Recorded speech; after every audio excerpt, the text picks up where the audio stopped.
Senhor, Não, não, ¿quieres? obrigado. ¿Quieres? Não, não. Ayúdame. Não. Ayúdame, señor. Solamente uno. Señor. Sí. Me llamo... Agua, un poquito de agua. Charles Darwin. Ele, Sí. Capitão Sí. Fitzroy. Sí, sí. E sou naturalista. Ah. Hay hueso. Hueso, Os- hueso. os- Sí, sí, sí, Sí, hueso, sí. sí, hueso claro, gigante. claro. Ah, acá, Gigante. acá. Aquí, Sí, sí, sí. Ah, Aqui. por aquí, por favor. Fitzroy. A enchente arrancou parte de uma encosta. Mi hijo sacó una piedra y sacó los dientes. Por eso que se está afuera. Estava perfeito, mas as crianças destruíram alguns dentes jogando pedras nele. Quanto é? Quanto custa? Vamos a ver, señor. Vamos a ver. Sí. Por que será que essas criaturas não existem mais?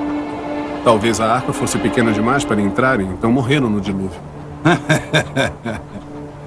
Está rindo de quê? De nada. É- Nada. É de mim ou da Bíblia? Nenhum dos dois. Que tipo de clérigo seria, Sr. Darwin? Péssimo. Péssimo.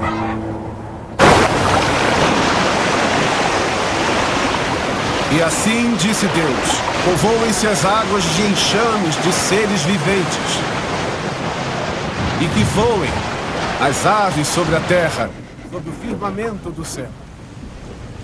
Deus criou, pois, os grandes animais marinhos e todos os seres viventes que Olá. rastejam, os quais povoavam O que está as fazendo? águas segundo as suas espécies. O que faz esta beleza no local onde ninguém pode ver? Aves segundo as suas espécies. Não pode ter sido vento. E Deus viu isso.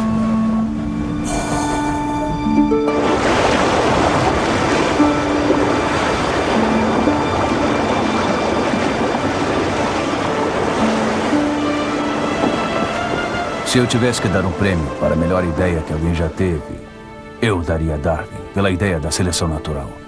À frente de Newton, à frente de Einstein, porque a ideia dele unifica os dois aspectos mais diferentes do nosso universo. O mundo sem propósito e sem sentido da matéria em movimento, por um lado, e o mundo com sentido e propósito do design, por outro.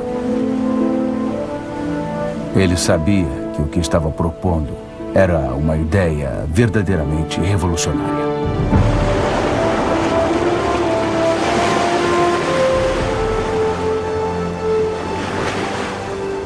A revolução darwiniana envolve quem nós somos, do que nós somos feitos, o que significa estar vivo, até onde a ciência possa responder a esta pergunta. Assim, de muitas maneiras, foi a mais profunda e perturbadora de todas as descobertas que a ciência fez até hoje. No tempo de Darwin, a ideia da evolução foi considerada altamente fora dos padrões, porque ia contra toda a história natural na Grã-Bretanha. Ela colocava em risco a posição da ciência, colocava em risco a posição de uma sociedade estável, a Bíblia e a Igreja também. Darwin guardou suas ideias durante muitos anos e sofreu com a questão. Se vazasse a informação de que ele estava fazendo algo que contrariava fortemente a ciência convencional, aquilo arruinaria sua carreira e sua reputação. Ele era um homem respeitado, com uma teoria perigosa.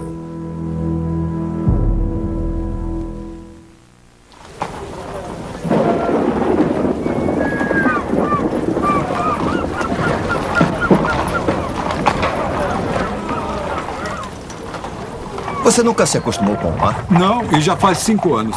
Sempre que o mar se revolta, o meu estômago o acompanha. Observação interessante.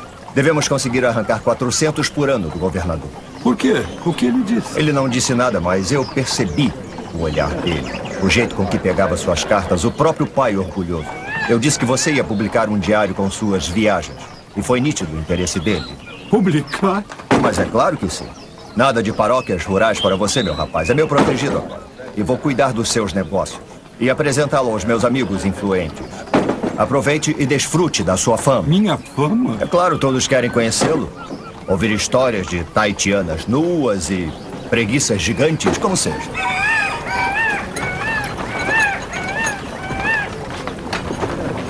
Capitão Fitzroy, este é meu irmão, Erasmus.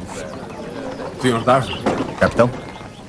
Meu Deus, como um homem junta tanto lixo em 5 anos. Eu não sei como não afundou o navio, Charles. O senhor tem o mesmo nome de seu avô? E de um tio. Infelizmente se afogou no rio Darren. É um livre pensador como ele? Eu sou mais livre bebedor, na verdade.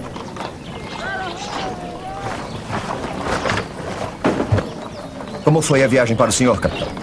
Eu não posso me queixar. Não? 40 imagens da costa conforme vista do mar, 80 plantas de portos e 82 mapas litorâneos. Tudo para o departamento hidrográfico do Almirantado. Bravo. Os jantares no barco deviam ser agradáveis. Tome, das Ilhas Galápagos. Puma assado na fogueira tem gosto de vitela. Tatu assado na carapaça tem gosto de pato. Tartaruga, é claro. Algumas pesam 200 quilos. Medi uma que tinha 240 centímetros de diâmetro. Se ela precisar de um terno, teremos que levá-la ao alfaiate do pai. O que mais? Lhamas, avestruzes. As pessoas querem saber como alguns animais foram extintos. Agora temos a resposta. Comidos por Darwin. Está parecendo até que vai para a forca. Dignidade. Postura. Sorrisos. Lembre-se, as atenções estão em você. O julgamento começou. Senhor presidente, milord, senhoras e senhores... Não, não, não. Comece impressionando. Homens de Atenas. O quê? Amigos, romanos, compatriotas, esse tipo de coisa. Não consigo fazer isso. Consegue-se. Não pode se esquecer que os principais geólogos desta terra estarão lá para contestar você. Meu Deus. Agora leia um trecho interessante. Não tem nenhum. O terremoto. Fique parado. E não balance os braços desta maneira. Largue a gravata. Não olhe de lado. E fale bem alto. O terremoto se estendeu por 640 quilômetros ao longo da costa, acompanhado pela erupção simultânea de uma série de vulcões. Nós encontramos leitos frescos de mexilhões jazendo acima da maré alta. Todos os mariscos mortos.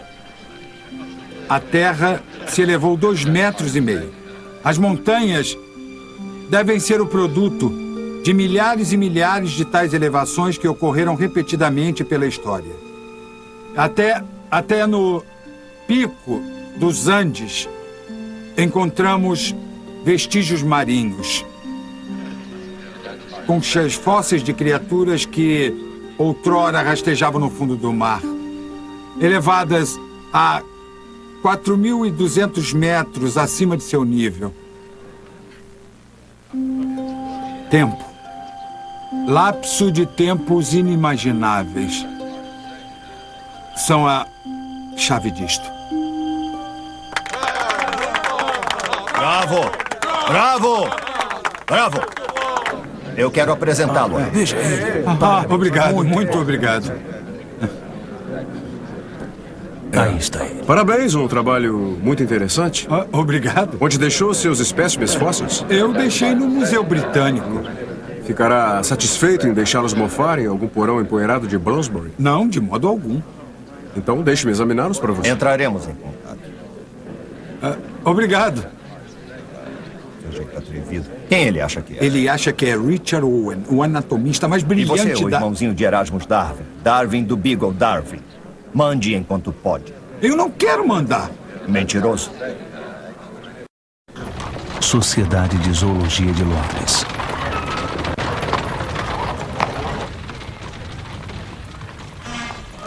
Que vermelho vivo.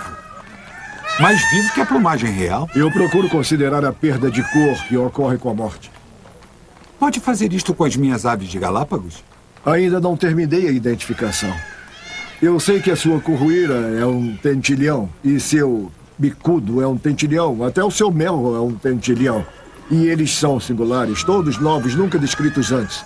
Há até evidências de que há espécies distintas para cada ilha de Galápagos. Mas eu não as classifiquei por ilha. Não as classificou por ilha?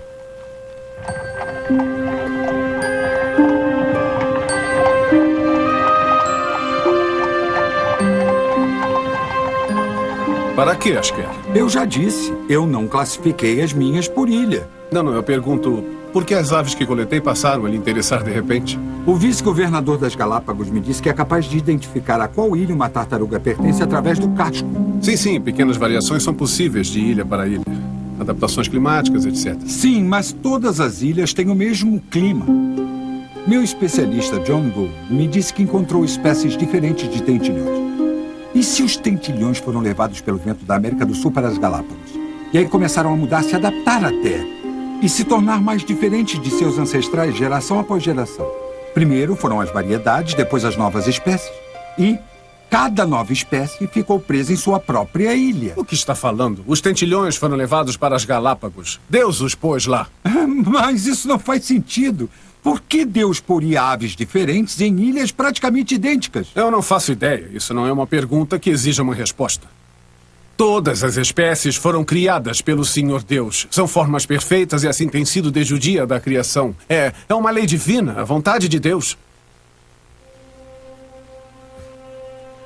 Eu vou mandar as minhas aves para o seu especialista. Obrigado. É a Deus que deve agradecer.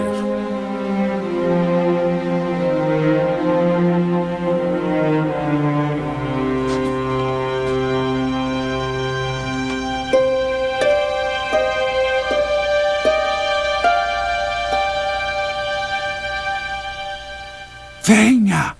Esta noite, e só esta noite, senhoras e senhores, uma visita guiada ao cemitério Charles Darwin. Pelo amor de Deus, ande logo. Tá bom. Esta é uma criatura extinta, semelhante ao lhama. E esta é uma preguiça terrestre gigante. Ambas descobertas pelo Sr. Darwin em Punta Alta. E por último, As sobras do café da manhã do Sr. Darwin. este crânio, pertencente a um enorme roedor. Um parente da capivara da América do Sul. Se esse é o tamanho do rato, imagine o tamanho do gato para caçá-lo. Eu o batizei de Toxodon.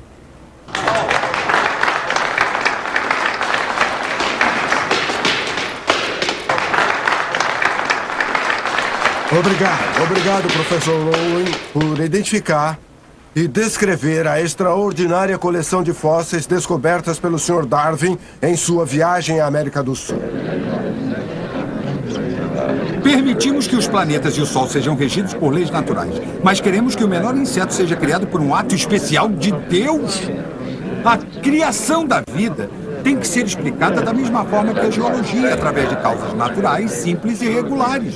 Bom, teoricamente sim, mas na prática não há dúvida sobre a causa principal. E qual seria? A vontade de Deus. Os homens da ciência não deveriam ser livres para investigar toda e cada forma pela qual uma nova espécie passe a existir? Se isso representa acusações insanas sobre a ancestralidade do homem, a resposta é não. Destruir o status quo do homem é abrir as portas para a anarquia. É o mesmo que atirar mosquetes para a turma. Gente como Owen acha que se não fosse a igreja da Inglaterra, os pepinos não cresceriam. Se o globo sofreu profundas mudanças em sua história, geologicamente, então é claro que todos os seres vivos devem ter mudado com elas. Se adaptaram às novas condições. Do contrário, teriam morrido. Pelo visto, alguns morreram. Sim, mas a existência contínua da vida na Terra só pode ser explicada pelo pressuposto de que uma criatura como esta foi substituída pelo tatu dos dias de hoje. Tem que haver uma lei segundo a qual novas espécies surjam no lugar das extintas. Esse, meu rapaz, é o mistério dos mistérios. Aquele que conseguir solucionar este enigma levará todos os prêmios científicos.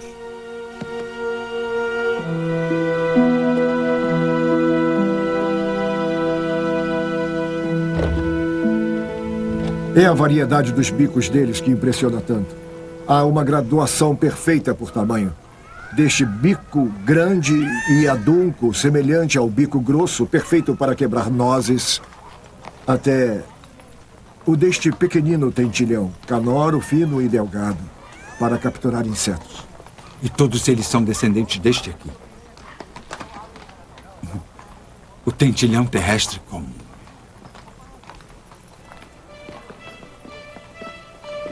Eu comecei a preparar algumas pranchas coloridas. Eu não tenho nem palavras. Raz! Raz! Raz! Acorde. Que horas são? Hora do almoço. Então vá embora e volte na hora do chá. As Ilhas Galápagos são quase idênticas, a mesma geologia, o mesmo clima. Eu fico feliz em saber. Agora vá embora. Por que diferentes tentilhões habitariam em ilhas idênticas? Raz! Pequenas mudanças, ao longo de séculos, podem erguer cadeias de montanhas e afundar continentes. Se as montanhas podem se mover e os rios podem se mover, por que não os animais? Tentilhões, tartarugas, iguanas. Se você rastrear os animais pela superfície da Terra ou buscar suas origens através dos tempos, vai se deparar com esta mesma realidade. Que é? Novos seres podem surgir na Terra.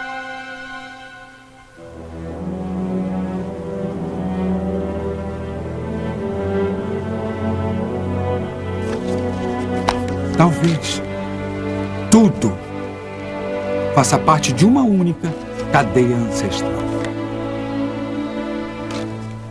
O homem, o rato, o tatu,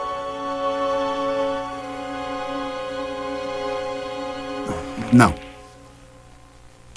É bobagem pensar nos animais ou no homem como se estivessem em degraus.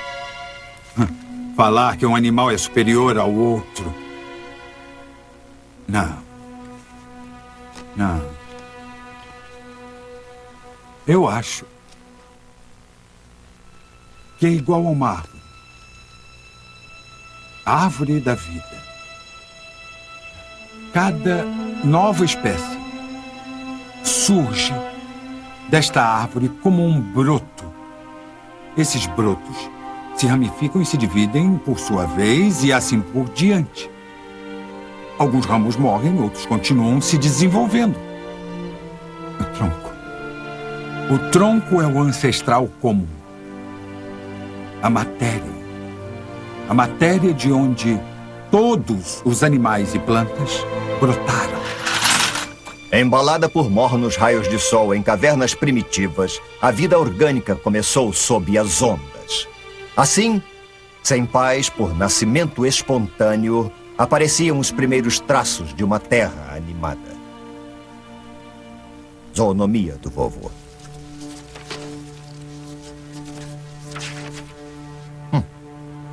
Seria muita ousadia imaginar que todos os animais de sangue quente tenham surgido a partir de um único filamento vivo. Está no nosso sangue, Charles. O vovô foi caluniado por isso. Está no nosso sangue.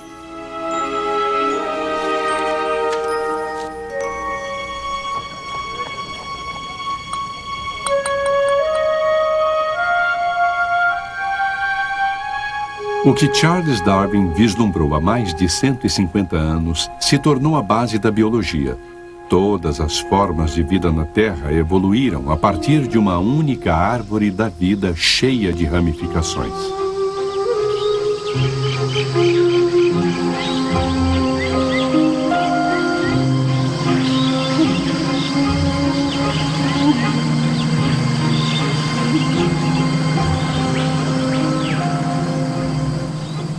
Uma das ideias mais importantes que Darwin teve foi a de que todos os seres vivos na Terra eram relacionados.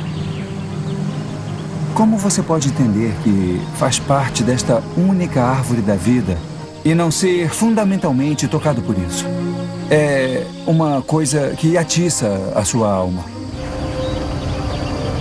Seguindo o caminho de Darwin, o biólogo Chris Schneider e seus colegas foram à América do Sul. a uma região remota do Equador, próxima da base da Cordilheira dos Andes. A floresta tropical é o lar do maior número de espécies animais da Terra. Darwin ficou maravilhado com sua infinita variedade de vida. Ele escreveu que se sentia como um cego que passava a enxergar e que o som da floresta tropical era semelhante ao de uma grande catedral ao Williamson.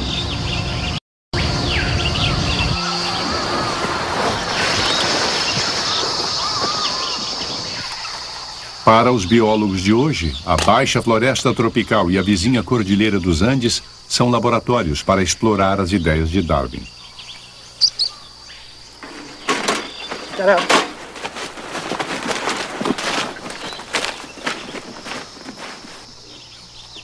No decorrer dos próximos dias, a equipe de Schneider irá procurar ratos, sapos, morcegos, aves e lagartos durante o dia e a noite.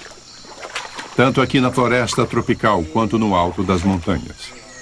Ao comparar os dois grupos de animais, eles esperam compreender melhor como o meio ambiente em mudança pode desencadear a evolução de novas espécies. É impossível não ficar maravilhado com o fato de haver tantos tipos de espécies diferentes aqui. Há 12 espécies de primatas. Há 550 espécies de aves que foram identificadas aqui. Há centenas de espécies de sapos bem aqui nesta pequena área.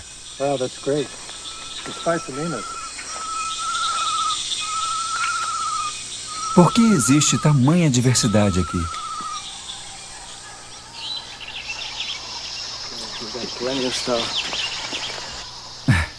Vamos ver o que temos.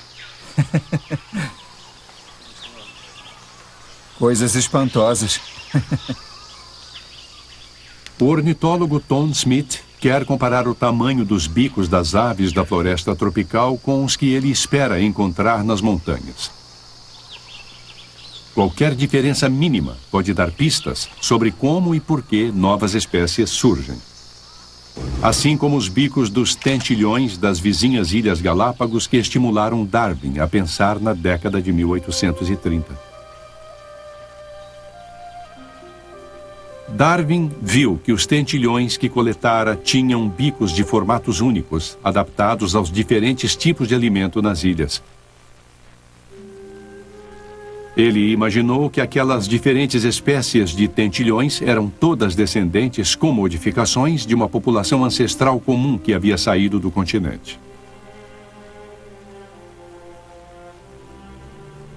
A grande sacada de Darwin foi aplicar esta visão a toda forma de vida.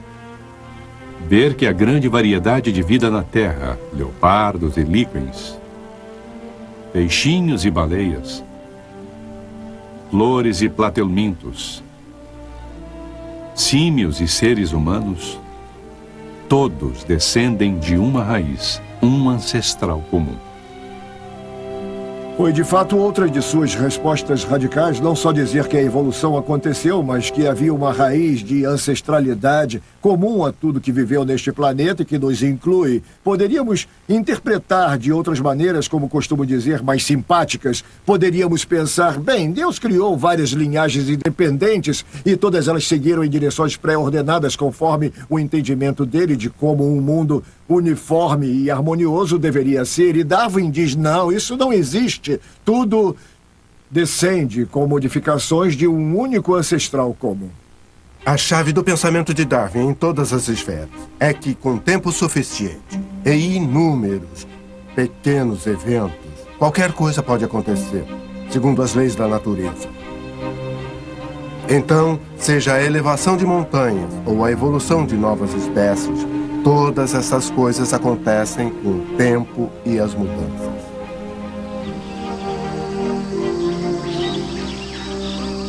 A floresta tropical contém exemplos significativos.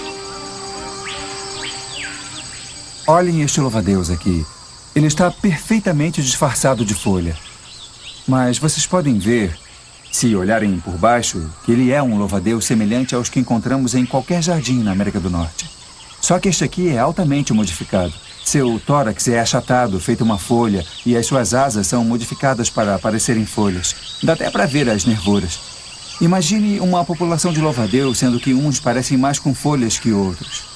Aqueles que parecem folhas tendem a sobreviver e se reproduzir mais que os outros. E assim, várias modificações podem se acumular com o tempo, resultando em um louva-a-Deus praticamente igual a uma folha. Se for colocado em um ambiente ao qual ele não pertença, ele se destaca feito um polegar machucado. Então, espera aí, amigo, onde você pensa que vai? Ele com certeza seria devorado por um predador. Antes de avançar pela montanha, Smith coleta mais aves para somar ao que havia aprendido na floresta tropical. Qual será o grau de diferença das aves de terras altas? Serão diferentes o suficiente para serem consideradas novas espécies, ramificando-se numa nova direção na árvore da vida?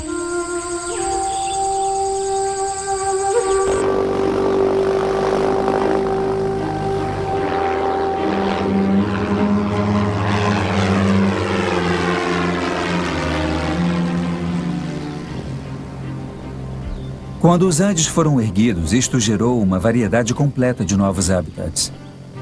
Os animais que estavam na baixa floresta tropical tiveram uma oportunidade enorme de colonizar estes novos habitats. E fizeram isto. A verdadeira questão é se a adaptação a estes novos ambientes pode levar à formação de novas espécies. Em menos de 1 hora de avião, Schneider e Smith vão das abafadas terras baixas para os picos dos Andes castigados pelos ventos. As populações animais fizeram a mesma jornada, mas aos poucos, no decorrer de muitas gerações. E com a mudança de meio ambiente, da floresta tropical às altas e frescas pastagens, populações animais foram forçadas a se adaptar. Estas pastagens ficam praticamente 3 quilômetros acima do nível do mar. As estações não se diferenciam aqui, sendo tão perto do Equador. Mas dizem que o inverno chega toda noite. As temperaturas costumam cair abaixo de zero. Animais não tão bem adaptados não sobreviverão.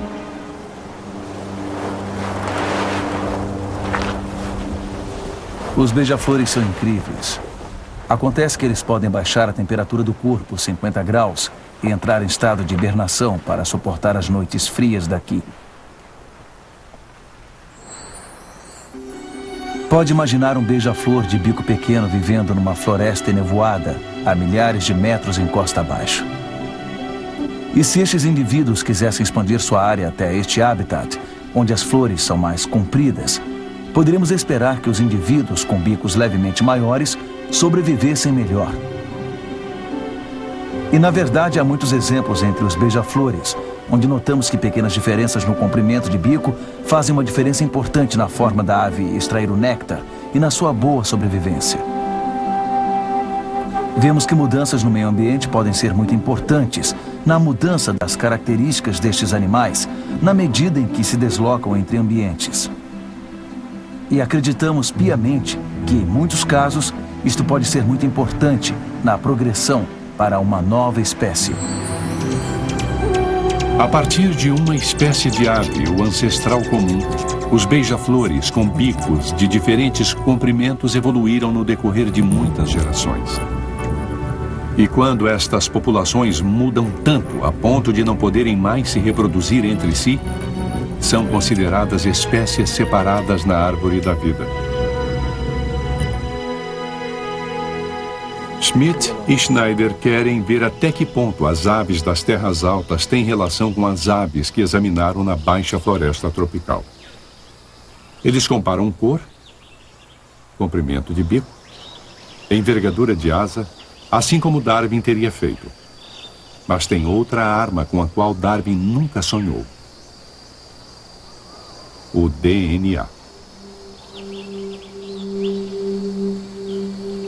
Darwin tinha convicção de que os traços eram passados de geração em geração, só não sabia como.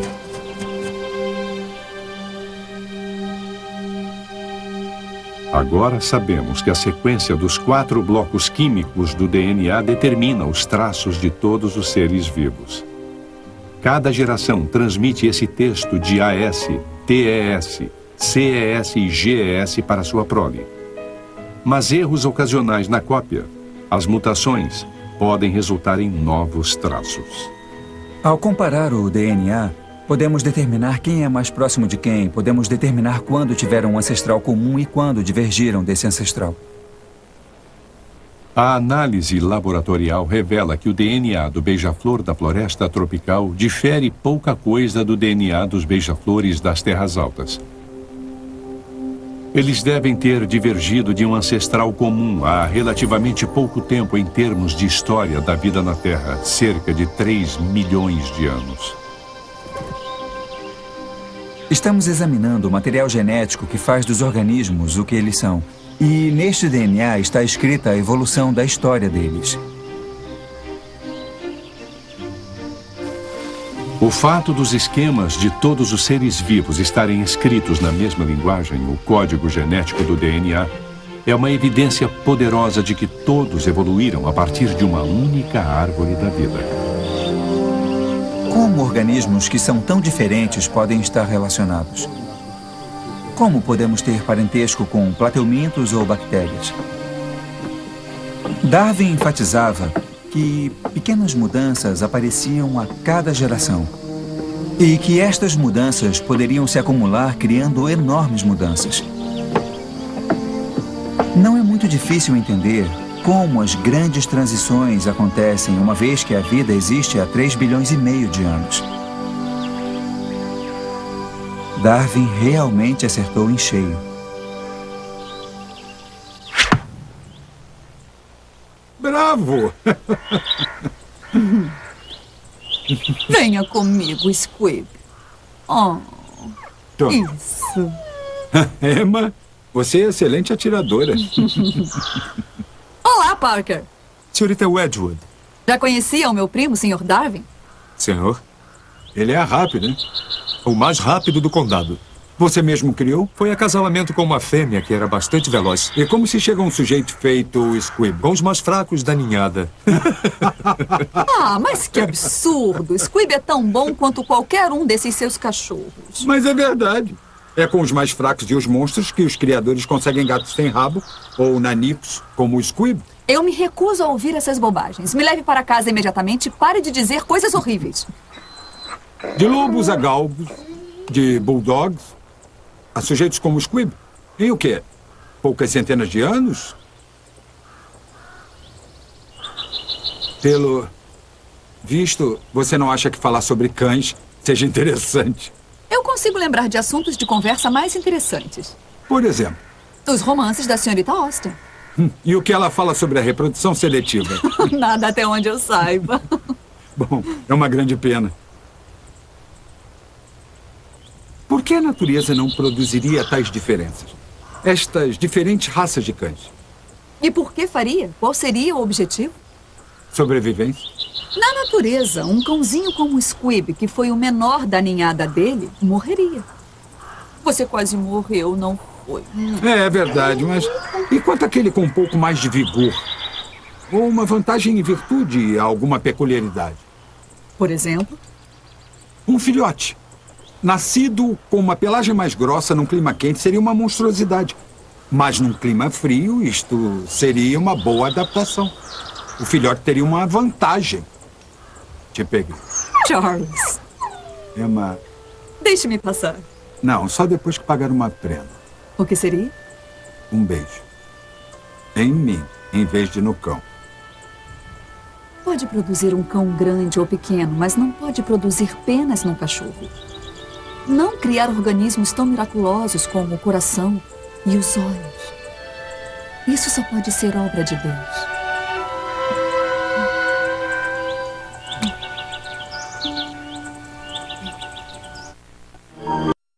Ande logo. São as malditas gravatas.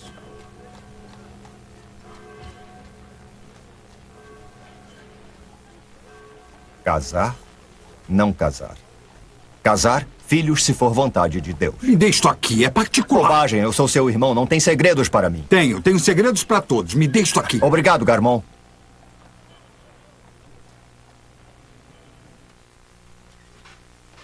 Companheira constante e amiga na velhice. Objeto a ser amado e com quem se divertir. Melhor do que um cachorro, afinal. Seu velho romântico. Bom, é intolerável pensar em passar a vida inteira feito uma abelha sexuada, trabalhando. Isto tudo é resultado de sua visita à prima Emma. Não necessariamente. Você não conhece mais ninguém. Não, a verdade é que sua coleção não estaria completa sem o espécime mais interessante de toda a série de mamíferos vertebrados. E por que não se casou se é um estado tão invejável? Eu sou muito preguiçoso para cuidar de qualquer coisa que exija tanto esforço quanto esposa e família. Mas você nasceu para casar.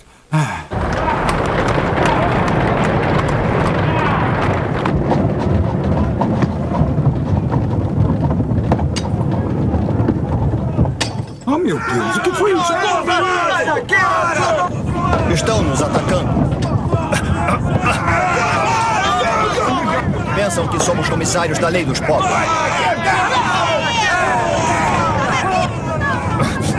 E por que pensariam isto?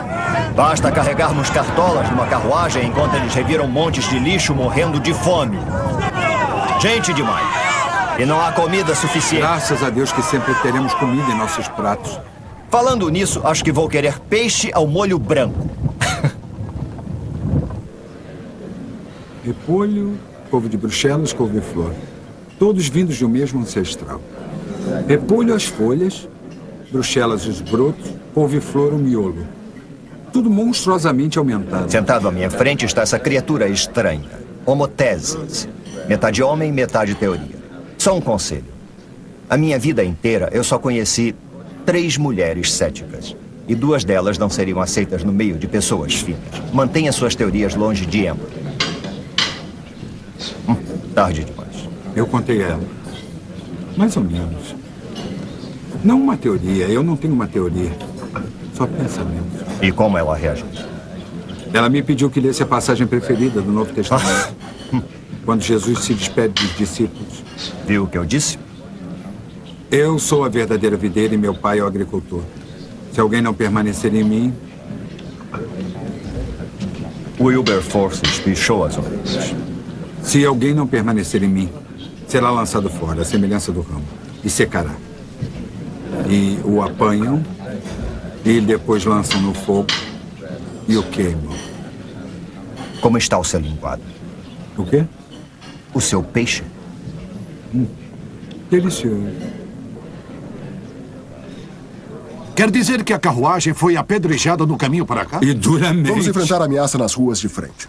Engajados pela honorável Companhia de Artilharia. Somos voluntários? Em caso de tumulto, apoiamos a polícia. Cada homem, desde que obedeça à lei da terra, deve ser livre para defender seus próprios interesses. Sim, claro.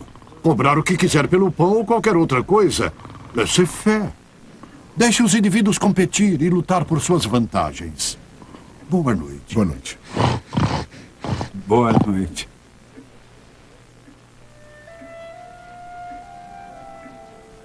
Maltas, população, comércio e agricultura.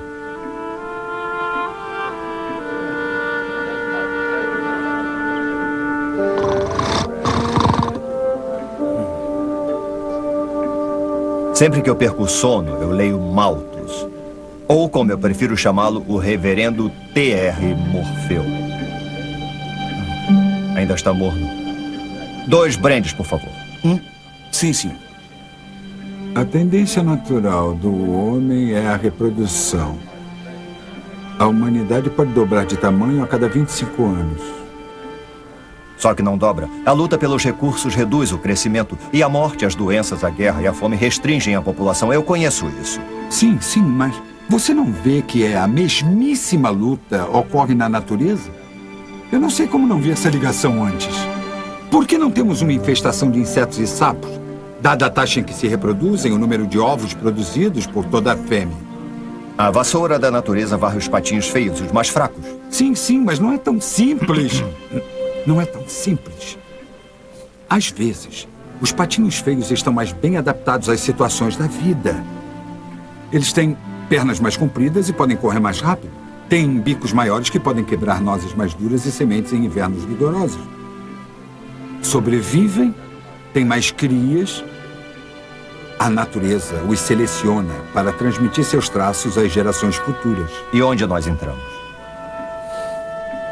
Bom, o Sol não gira em torno da Terra. E a natureza não gira em torno do homem. O homem deveria desabar no caldeirão da natureza. Não é uma divindade, não é exceção. Uma vez que se admite que as espécies podem se converter umas nas outras, toda a estrutura cambaleia e cai. Vão lhe queimar na fogueira por isso. É. Mas agora você tem uma teoria. E então eu disse, não desça a escada, mamãe. Eu a retirei. Boa noite.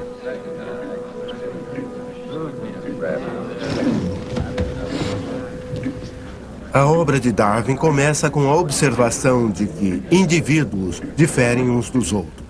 E estas minúsculas diferenças, acreditava Darwin, poderiam ser vantajosas, poderiam dar a cada indivíduo uma vantagem quando se trata de conseguir comida ou encontrar um local para sobreviver na natureza.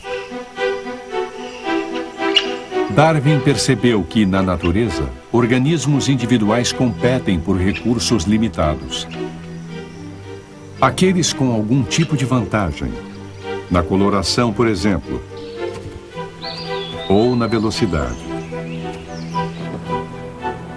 ou na visão, tem maior probabilidade de sobreviver e se reproduzir, passando estas vantagens para os descendentes. Aqueles que são menos aptos não serão bem-sucedidos. Darwin chamou isso de seleção natural, porque as forças da natureza selecionam quais organismos sobreviverão. Os sobreviventes serão aqueles cuja variação os adapta melhor aos ambientes locais em mudança. E aí, como eles passam esses traços aos descendentes, a população muda. É a seleção natural. É somente isto. Não é um princípio de progresso, é só um princípio de adaptação local. Não se produzem melhores criaturas no sentido cósmico. Produzem-se criaturas mais adaptadas às mudanças climáticas dos habitats locais. Só isso. Darwin não conseguiu ver a seleção natural agindo em tempo real. Mas os cientistas de hoje podem fazê-lo, observando a evolução do HIV, o vírus que causa a AIDS.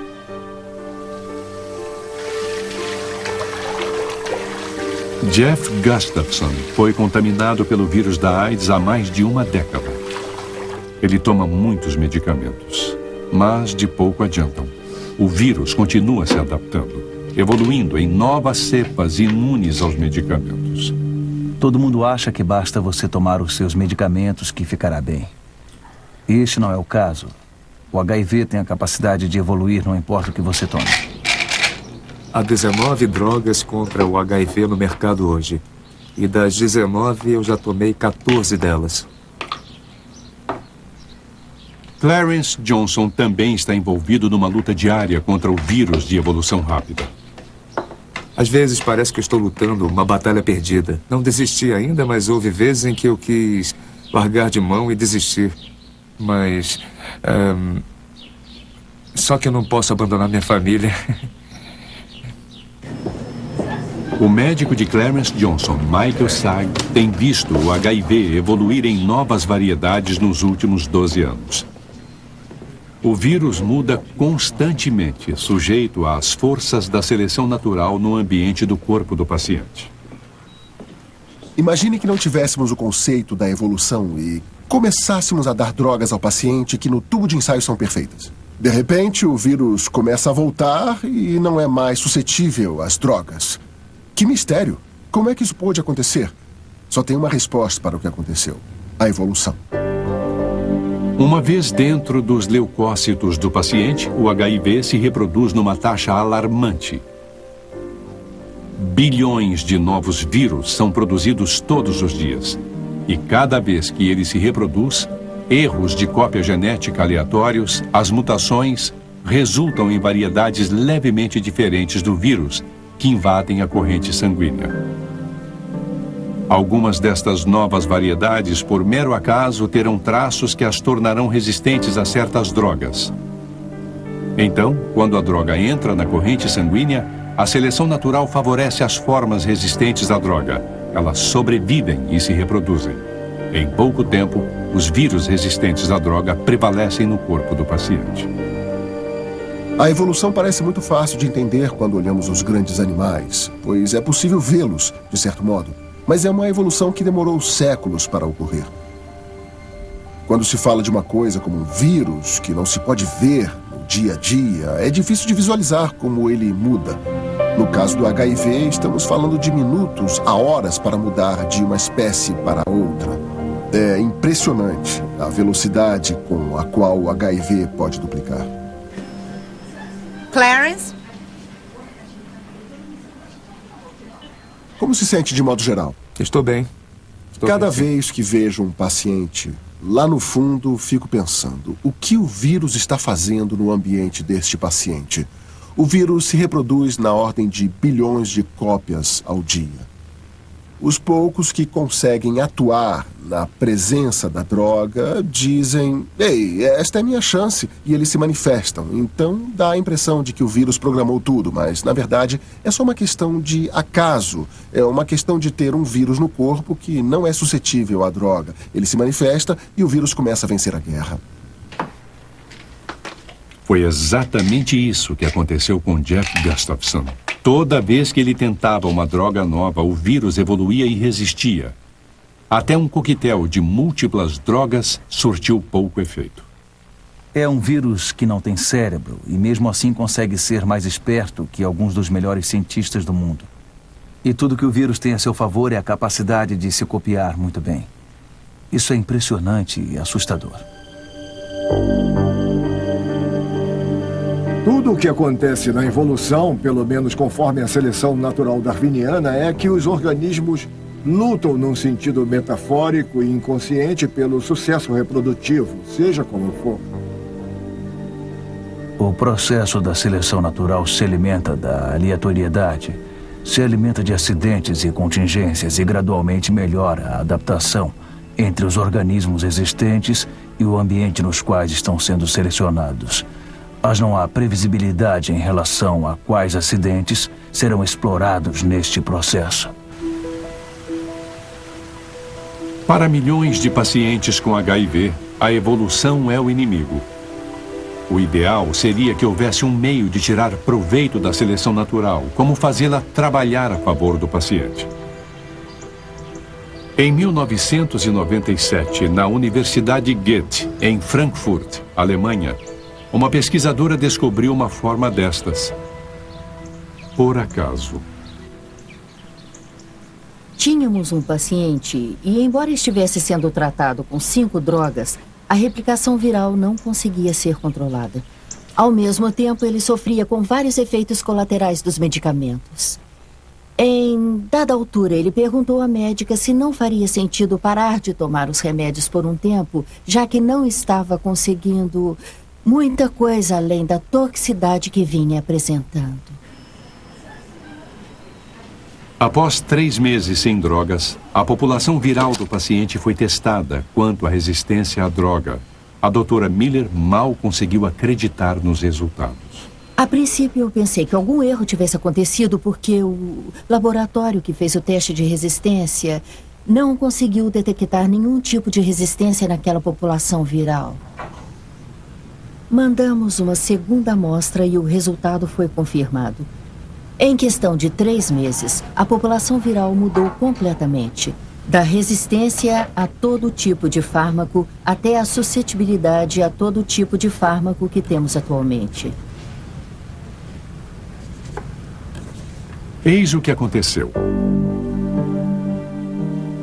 Com a droga presente na corrente sanguínea do paciente, apenas as cepas do vírus resistentes à droga conseguiam se replicar. Mas alguns dos vírus não resistentes, chamados tipo selvagem, ainda sobreviviam nos linfócitos. Quando o paciente parava de tomar a droga, o ambiente mudava e o tipo selvagem reagia. Ele se replicava com enorme rapidez e logo superava a quantidade das cepas resistentes. Em termos darwinianos, o tipo selvagem foi mais apto neste ambiente sem fármacos. As descobertas da doutora Miller levaram a uma nova estratégia de tratamento experimental. Retiram-se as drogas do paciente por um tempo. Se o vírus se transformar num tipo selvagem não resistente, é combatido duramente com uma combinação de drogas. Clarence. Ô, doutor. Como é que vai? Tudo bem, o senhor? Tudo bem? O conceito da interrupção de tratamento é uma estratégia nova que podemos aplicar no caso do Clarence.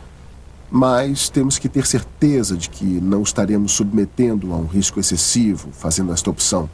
Então, uma das opções é retirar todas as drogas por um tempo, deixar o vírus voltar ao estado natural dele, de não ter nenhuma mutação, e aí combatê-lo novamente com o tratamento, que pode até ser o mesmo tratamento que usamos antes. Então, à primeira vista, a evolução rumo ao tipo selvagem seria uma grande coisa. As drogas repentinamente voltariam a funcionar. Mas é uma faca de dois gumes. Quando o vírus retrocede ao tipo selvagem e se torna mais perigoso para o portador, é um matador de células muito mais eficaz. Assim, temos que encontrar um meio de equilibrar essas duas coisas. Jeff Gustafson também está iniciando uma interrupção de tratamento, apesar dos riscos. Tenho a impressão de que já joguei todas as cartas que tenho na mão com os medicamentos disponíveis. E acho que vale a pena tentar pegar outra carta, ou uma estratégia diferente, e parar de tomar os medicamentos, torcendo que na próxima vez que volte a tomá-los, eles realmente façam efeito. Após 5 semanas sem fármacos, Clarence Johnson desfruta o prazer de estar livre, ainda que temporariamente, dos efeitos debilitantes. Se o vírus tipo selvagem está ensaiando uma volta, pelo menos não deu mostras de afetar o sistema imunológico. Fizemos uma pequena aposta, e eu acho que até agora valeu a pena. O vírus deixou de ser resistente a certas drogas, e agora a população mudou de forma que está suscetível novamente. O que eu espero para o Clarence é que possamos encontrar o caminho certo, encontrar uma forma de prolongar sua vida ainda mais, de modo que se sinta feliz e saudável até a próxima fase do tratamento conseguir levá-lo a um estágio onde ele viva até os 80.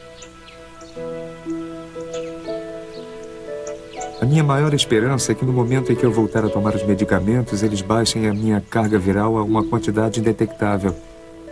É que eu não sei o que é ter uma carga indetectável, então seria uma grande experiência. Com 6 semanas de interrupção de tratamento, o vírus de Jeff Gustafson já mudou para o tipo selvagem suscetível à droga.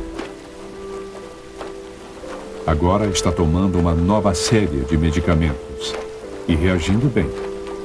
Desde o primeiro dia desta epidemia, nós entramos numa corrida contra o HIV. No decorrer da última década, mais ou menos, nós o estamos alcançando. Aprendemos muito sobre ele, inspecionamos o inimigo, aprendemos como ele se replica, aprendemos como ele tenta sobreviver, aprendemos como ele evoluiu e agora estamos pegando esses princípios que aprendemos e aplicando para deter o avanço do vírus nesta corrida.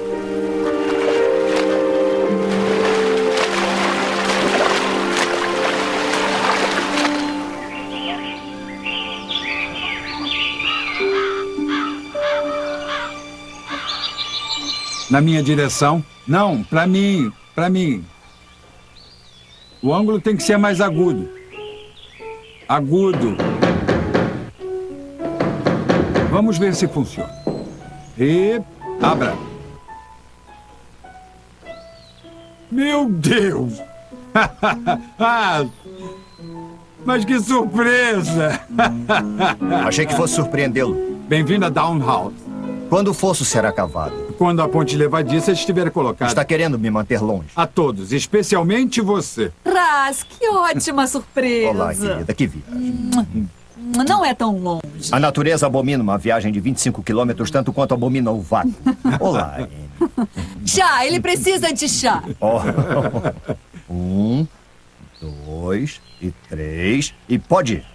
Eu pensei em um novo nome para o vilarejo. Ah, é? Desalentado. Se você falar, vou te encontrar com facilidade.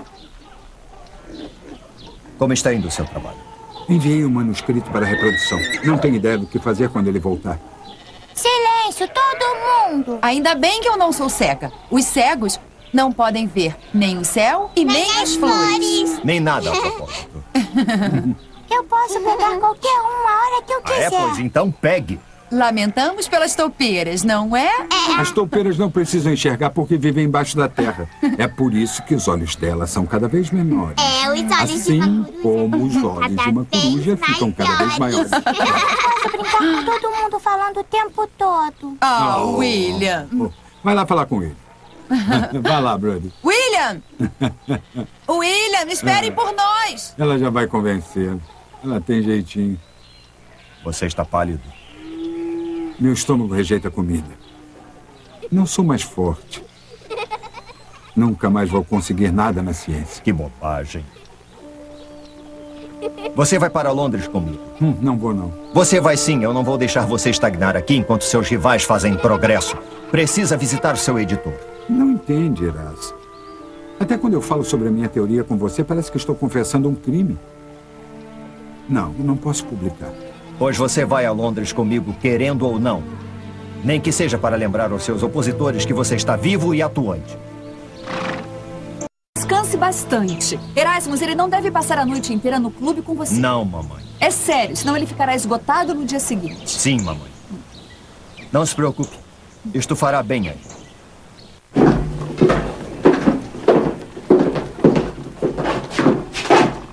Vamos.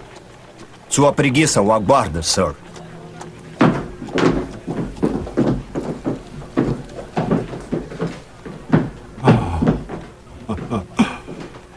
Mas que animal magnífico. Hein, Raz? Eu que o diga. Owen fez um belo trabalho. É realmente um espécime esplêndido. Eu achei que fosse gostar. Venham aqui. Ver o que estou fazendo. O chimpanzé é o quadrúmano mais organizado. Cada diferença entre a anatomia dele e a humana é instrutiva. Eu estive estudando... Por exemplo, o símio irracional tem caninos iguais ao do cão, usados como armas de destruição, ao contrário dos mestres do reino. Sim, apesar de eu ter visto... E o pé humano é de valor taxonômico decisivo. Nossos pés foram feitos para andar, nossas mãos para segurar, e este animal tem mãos e pés feitos para cumprir praticamente o mesmo. Há uma grande semelhança com os ossos. Estou escrevendo um livro sobre isso. Meu irmão está escrevendo um novo livro também. Observe, eu vou mostrar o que quero dizer.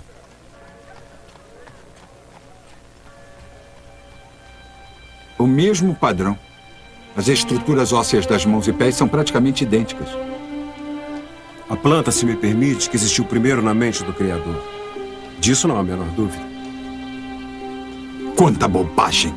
As semelhanças na estrutura indicam uma e apenas uma coisa. Um ancestral primitivo comum.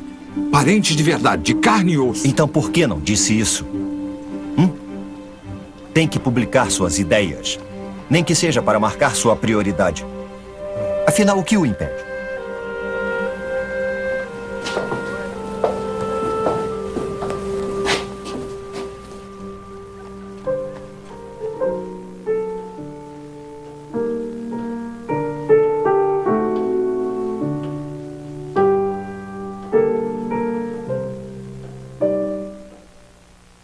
O que é isso? Eu terminei o rascunho da minha teoria sobre as espécies. Acredito que seja um passo considerável na ciência. Se alguma coisa acontecer comigo... Como assim? Se eu morrer... Morrer? Charles, pelo amor de Deus. Por favor, amor, é importante. Se alguma coisa acontecer comigo, eu gostaria que desse um jeito de publicar isto. 400 libras serão o suficiente para imprimi-lo e promovê-lo. Não vai acontecer nada com você. Diz aqui que o olho humano deve possivelmente ter sido adquirido por seleção gradual de desvios sutis, porém úteis. Sim. É uma grande suposição, Charles. Pois se eu estiver errado sobre ela, estarei errado sobre tudo. A teoria inteira estará arruinada. A sua teoria justifica como se combinam meus olhos, ouvidos, mãos e coração para reproduzir os sons que Chopin ouvia em sua cabeça? Isso não é um dom dado por Deus? É dado. Mas eu acho que não por Deus. Você é um homem da ciência. Não se dispõe a acreditar em nada até que seja provado. Mas tem coisas que estão acima de provas. Seria um pesadelo para mim pensar que não pertencemos um ao outro para sempre.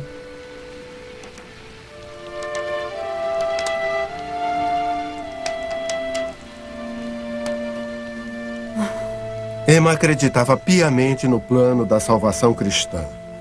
E que aqueles que acreditavam em Jesus e em sua ressurreição dos mortos passariam a eternidade no paraíso.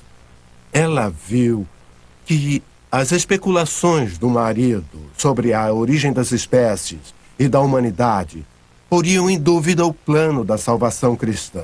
Deus estava perdendo a importância no universo do marido. Então, se a natureza, por si própria, sem a ajuda de Deus, podia fazer um olho, do que ela não seria capaz de fazer? A natureza poderia fazer qualquer coisa, poderia fazer tudo.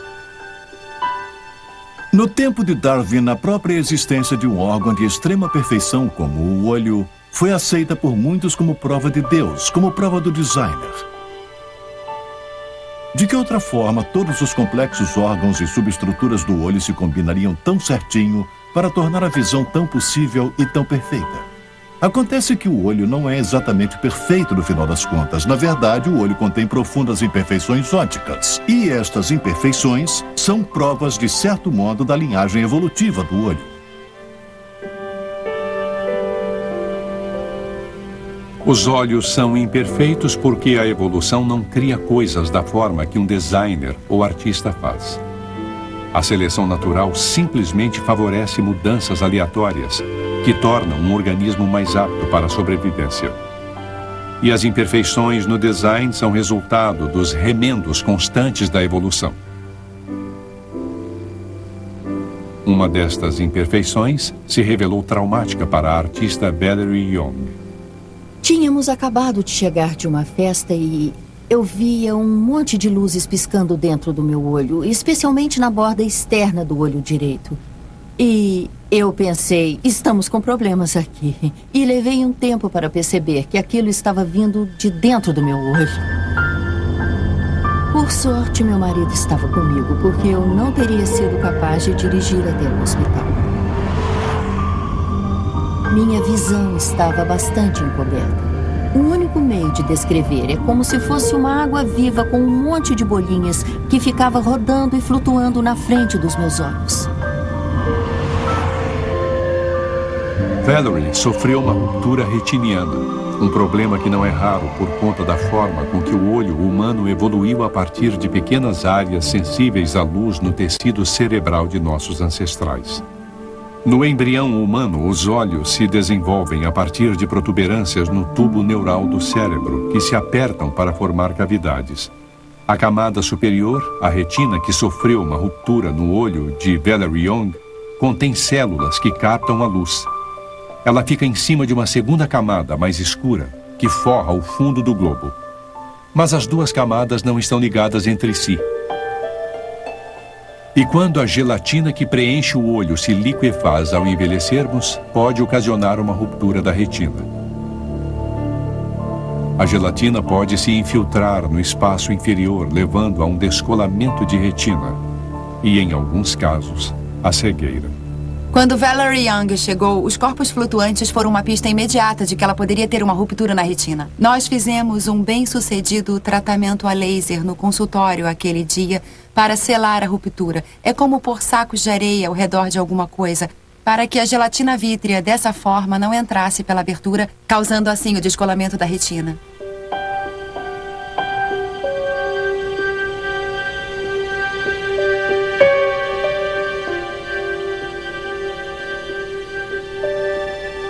A ruptura retiniana de Valerie Young é apenas um exemplo das imperfeições no design do olho humano. Outra delas ocorre porque as células nervosas e vasos sanguíneos na evolução ficaram na frente da retina, onde interferem na capacidade dela de formar imagens nítidas. É como tentar tirar uma foto através de um vidro embaçado, e o próprio nervo óptico evoluiu para se conectar ao cérebro através de um orifício na retina. Então, os olhos de todos os vertebrados têm um pequeno ponto cego bem próximo ao meio do campo visual. A evolução começa por aquilo que já existe, remenda aquilo e o modifica, mas nunca pode fazer um grande redesign. Então, mesmo o olho, com toda a sua perfeição óptica, tem indícios do fato de sua origem ter sido um processo cego da seleção natural.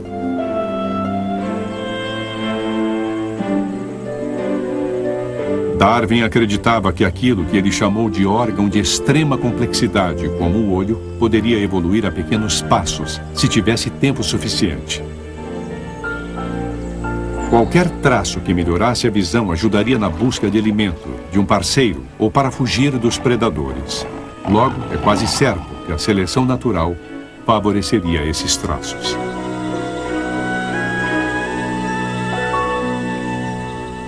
O que Darwin conseguiu pensar foi mostrar que é possível pensar logicamente, que é difícil imaginar um conjunto de imagens intermediários entre o mais simples conjuntinho de células nervosas que captam a luz até um olho que cria imagens complexas, mas, na verdade, essas formas intermediárias existem na natureza. Na Universidade de Lund, na Suécia, o zoólogo Dan Erik Nilsson desenvolveu modelos para mostrar como uma mancha ocular primitiva evoluiu em estágios intermediários até se tornar um olho complexo como o do homem em menos de 500 mil de anos. Eu me interesso pela evolução do olho há muito tempo. Em particular, me interesso na questão de quanto tempo levaria para um olho evoluir. Nilsson imaginou uma sequência de estágios pelos quais uma mancha achatada de células fotossensíveis na pele de um animal poderia evoluir para um olho do tipo câmera. Num primeiro passo, a natureza favoreceria qualquer mudança que tornasse o formato achatado mais semelhante ao de uma taça. Assim que é criada a menor depressão no centro, isto significa que as bordas da taça atenuarão a luz de partes do ambiente. E é evidente que todas as células fotossensíveis dessa pequena taça não medirão a luz na mesmíssima direção. Então esta taça já tem algumas informações pictóricas. Outro modelo demonstra o que um primitivo olho em taça pode fazer. Os crânios luminosos lançam uma imagem em uma tela translúcida que Nilsson instala no fundo da taça para agir como retina. Mas a imagem não tem nada de definida. O olho em taça pouco pode fazer além de detectar movimento. Este tipo de olho pode ser encontrado hoje em dia em plateumintos. Os olhos deles não evoluíram além disso, mas em seu ambiente é tudo de que precisam. Mas se os animais precisam se mover mais rápido, ou evoluir para se tornarem predadores rápidos ou enxergar outros predadores rápidos, então a construção precisa ser aprimorada. E o modo de fazer isto é estreitar a abertura, tornando-a menor.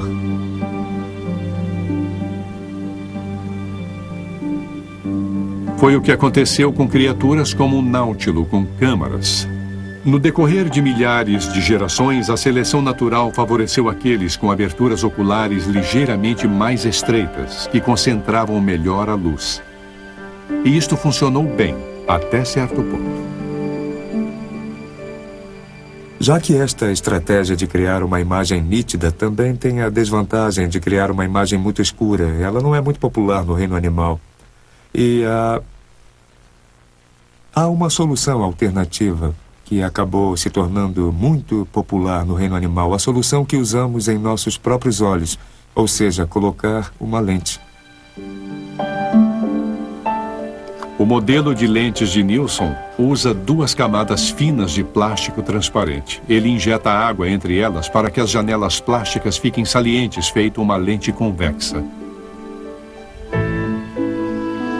Isso imita o que a seleção natural deve ter feito no decorrer de centenas de milhares de gerações, favorecendo animais com camadas transparentes e arredondadas nos olhos, que concentravam a luz de forma mais nítida na retina. Então podemos partir gradualmente da ausência total de lentes e continuar a injetar mais água,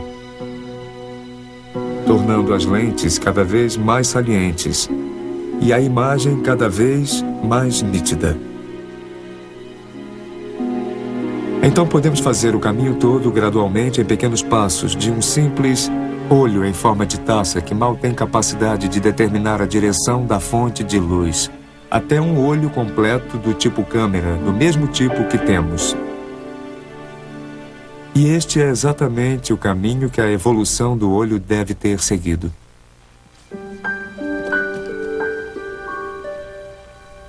A extrema complexidade do olho deixou Darwin suando frio, como relatou a um amigo.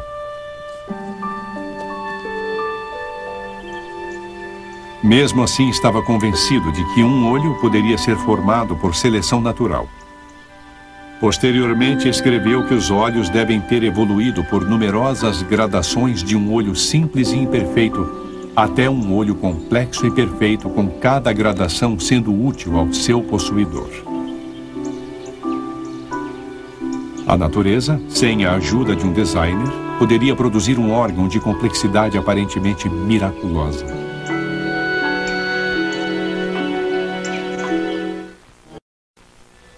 Que cheiro horrível! Anne, vem aqui olhar.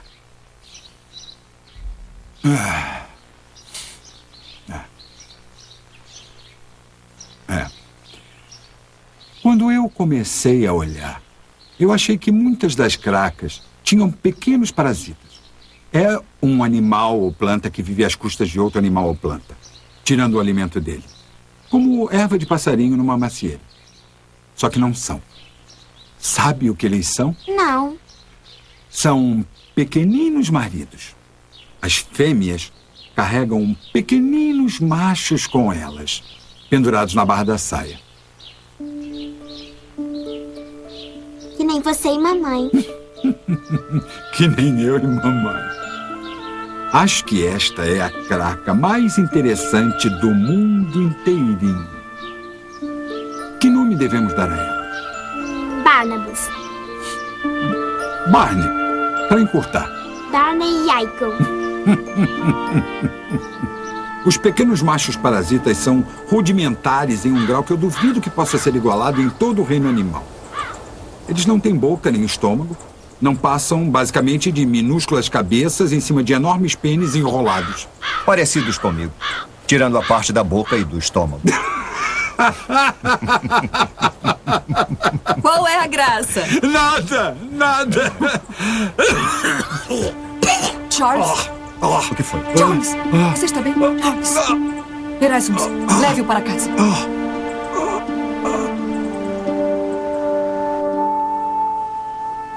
Por que precisa se dedicar tanto a estes horríveis moluscos?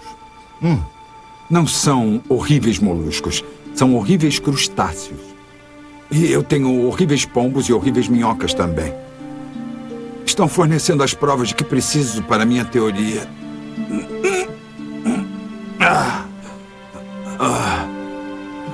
Eu não tenho direito de publicar esta ideia se eu não tiver provas. Temos que fazer algo por você.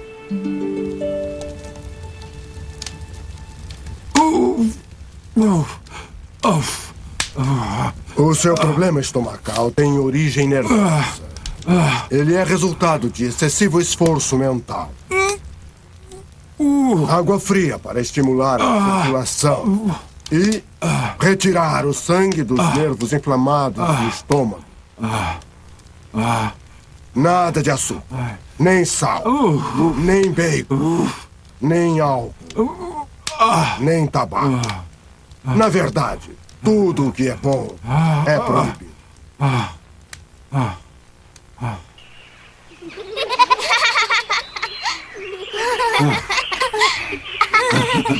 Eu não sei como nem porquê, mas eu me sinto muito melhor. Eu olho ao meu redor E eu não me importo nem um pouco em saber como nada disto foi criado.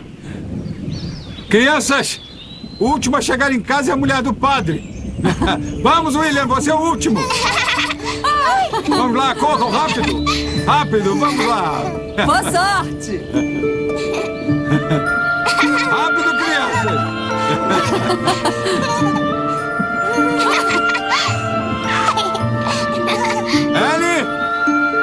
Ellie, você ganhou!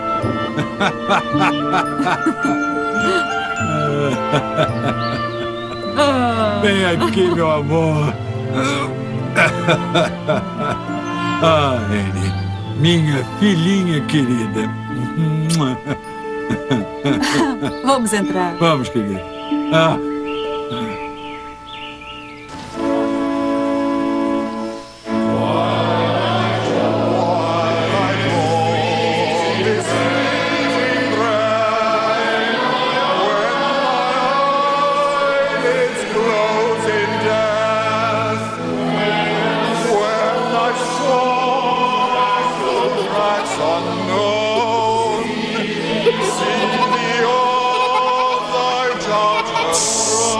Fiquem quietas, crianças. Preste atenção, viu? Preste atenção.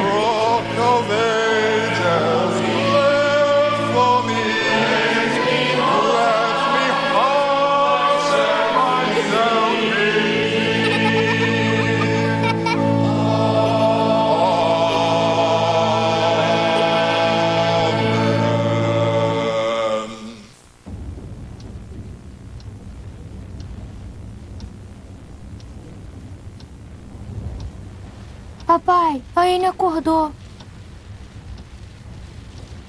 Papai, a Anne acordou.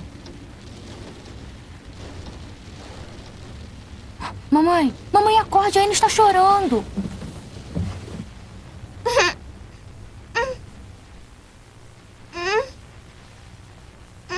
Qual é o problema? O que foi? Sua cabeça dói? Não está com febre. Está doendo aqui?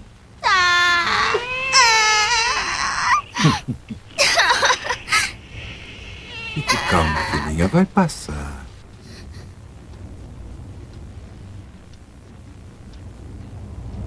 O doutor já está vindo. Vai se vestir, eu fico com ela. E se ela herdou a minha má digestão, Emma? Ela vai ficar bem.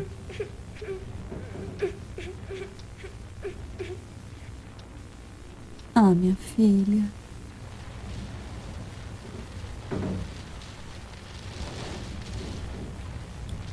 O que ele disse? É o estômago dela, mas ele não faz ideia do problema. Talvez eu deva levá-la para ver o Dr. Gully. Ele me curou. Logo, logo você volta. O papai vai cuidar de você. E logo teremos um novo bebê e eu vou precisar da sua ajuda. Se despeça da Etty agora.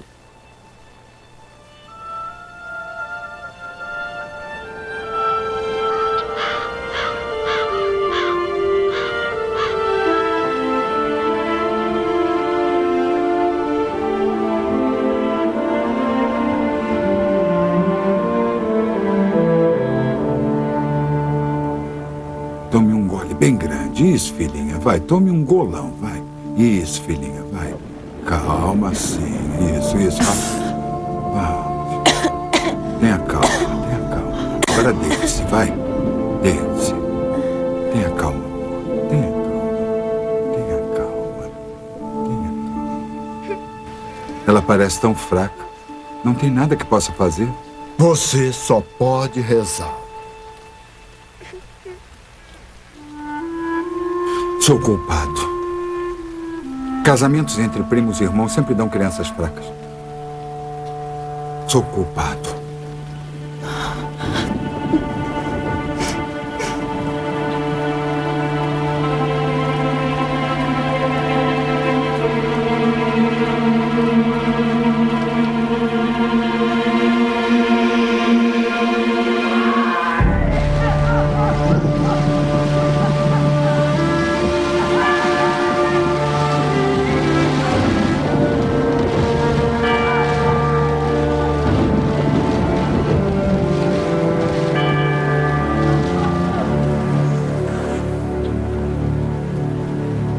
Eu declarei a causa da morte como febre biliar com características tifoides. Deus dá a vida e Deus tira. Saia! Saia, por favor, não!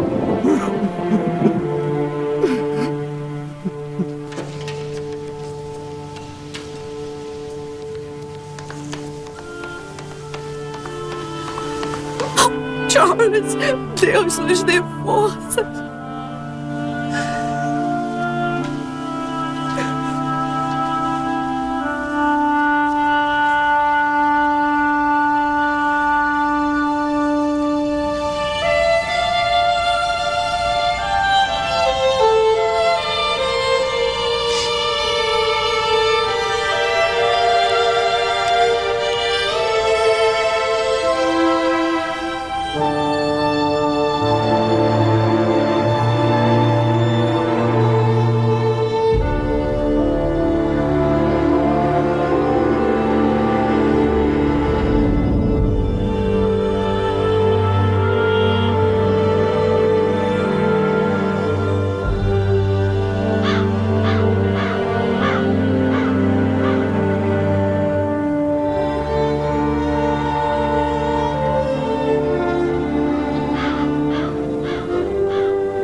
Por favor, Charles.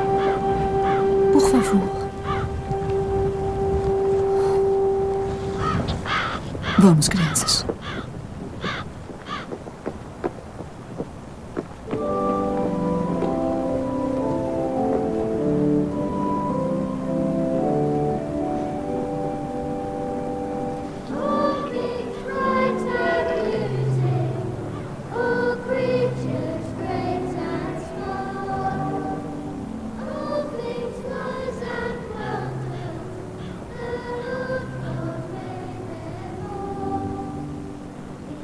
O efeito principal da morte de Anne na fé de Darwin foi a destruição do cristianismo. Ele não conseguia mais aceitar que um Deus benevolente ordenava e supervisionava todos os acontecimentos da vida humana e do universo. E ele acreditava que ela não merecia castigo, nem de Deus, nem da natureza. Havia simplesmente sido vítima da luta pela existência, a luta amoral e sem sentido que transcorria segundo as leis da natureza.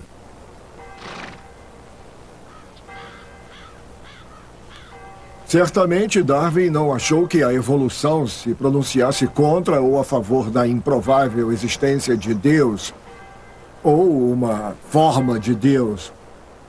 Ele não desejava depreciar a convicção religiosa de ninguém. Ele enxergava isso como um assunto pessoal e nunca mais conseguiu manter a fé convencional depois da tragédia de sua vida.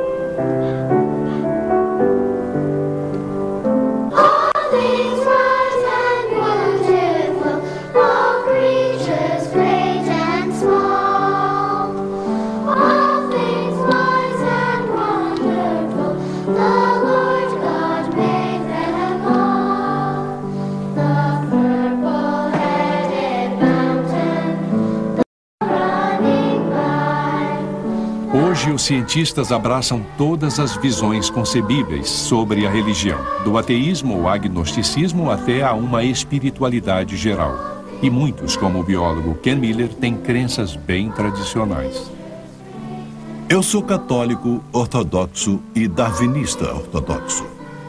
Minha ideia de Deus é um ser supremo que age em conjunto com os princípios e as ideias que Darwin nos explicou sobre a origem das espécies. Meus alunos sempre me perguntam, você diz que acredita em Deus, bem, que tipo de Deus? O Deus sofisticado da nova era, o Deus do poder da pirâmide? Você acha, como alguns cientistas acham, que Deus é a soma total das leis da física? E eu descartei tudo isto e disse que minha crença religiosa é totalmente convencional. Our Father, who art in heaven, hallowed be thy name. Os alunos costumam ficar surpresos ao ouvir alguém dizer que este tipo de crença religiosa super tradicional e convencional pode ser compatível com a evolução. Mas é. Eu acho isto de uma coerência maravilhosa com o que eu entendo sobre o universo da ciência e o que eu entendo sobre o universo da fé. Seu programa de entrevistas matinal com o apresentador, eu, no News Talk 99, 990 MHz e 99.1 FM, direto de Knoxville. São 6h12. Tenho o prazer de receber ao vivo esta manhã o Dr. Kenneth Miller, professor de Biologia da Universidade de Brown. Ele é autor do livro Finding Darwin's God, A Scientist's Search for Common Ground Between God and Evolution, e está na cidade essa noite.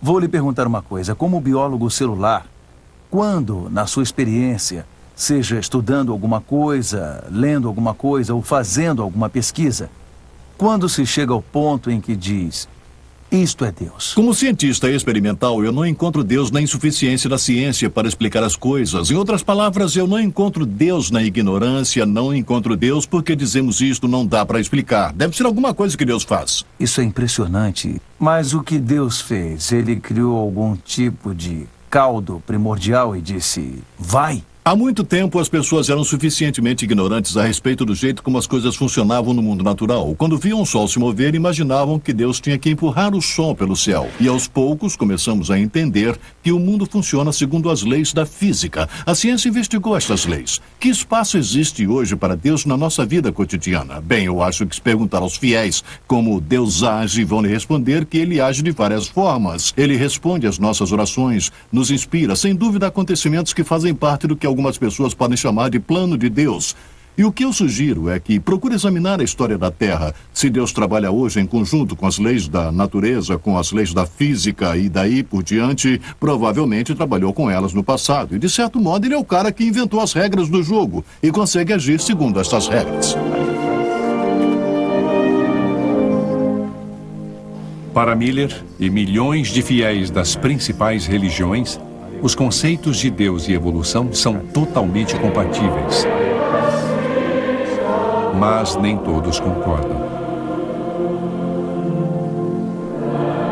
Quando substituímos a ideia tradicional de Deus, ou Criador, pela ideia do processo da seleção natural fazendo a criação é tão maravilhosa como sempre foi. Todo o trabalho de design teve de ser feito. Não foi feito por um indivíduo, foi feito por este enorme processo no decorrer de bilhões de anos. Deus criou o homem à sua imagem. E à imagem de Deus, o homem foi criado. Ele criou homens e mulheres. No lugar das pessoas pensarem que a coisa vinha do alto e era ordenada de cima para baixo, agora temos Darwin dizendo, não, todo este design pode acontecer, todo este propósito pode surgir de baixo para cima sem nenhuma direção. E este é um pensamento muito perturbador para muita gente. No tempo de Darwin, a ciência, a política e a religião estavam na mesma panela quando se falava sobre as origens da vida e das espécies. A astronomia convivia muito bem porque ela comprovava a sabedoria e o poder de Deus e mantinha os planetas no lugar. Mas a ideia de evolução ou transmutação, diziam as pessoas rosnando, coloca em risco toda a ordem social estabelecida. O que tem no tal grande livro dele, na sua opinião? Transmutação. Outro Darwin, excluindo Deus da criação. Queremos aprovar o seu projeto de um museu de história natural. Algumas pessoas o veem como precipitado, extravagante e pomposo. Se é grande, é porque deve abrigar as exposições mais amplas possíveis. Mas precisamos da sua ajuda em troca. Cabe a você, como principal anatomista e paleontólogo do país, provar a superioridade do homem. Não vamos tolerar rufiões enaltecendo a origem simiesca do homem nos museus de Sua Majestade. Pode confiar em mim, Bispo Wilberforce. O cérebro humano difere nitidamente do cérebro de todos os outros mamíferos. No homem, os hemisférios cerebrais não só sobrepõem os lobos olfativos e o cerebelo, como se prolongam frontalmente além de um e posteriormente além do outro. O desenvolvimento posterior é tão nítido que eu atribuí a esta parte o caráter de um terceiro lobo, que é exclusivo do Homo sapiens. O hipocampo menor. Determinadas faculdades mentais estão associadas a esta aprimorada forma de cérebro.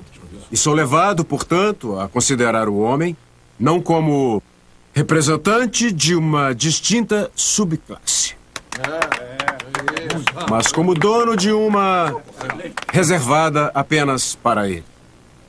O cérebro humano é em si mesmo a prova das faculdades morais e religiosas do homem, assim como os poderes dos quais nós, e somente nós, somos dotados. Muito bom! Muito bom mesmo! Fico imaginando o que um chimpanzé diria sobre isso, Sr. Huxley. Eu acho que é inestimável. A teoria dele é como uma casa construída na areia, um pórtico coríntio. É. Dane-se todos os devotos intrometidos que tentam reprimir a pesquisa inquietante. O Supremo Tribunal de Recurso da Ciência é observação e experiência, e não autoridade, riqueza e patente. Suas discordâncias com o Owen não devem ser pessoais. Não consigo evitar, ele é tão soberbo. A perspectiva dele tropeçar em um daqueles cérebros em conserva é boa demais para ser verdade. Ressentimento só irá confundir o assunto e levar à má ciência. Diga isso a Owen.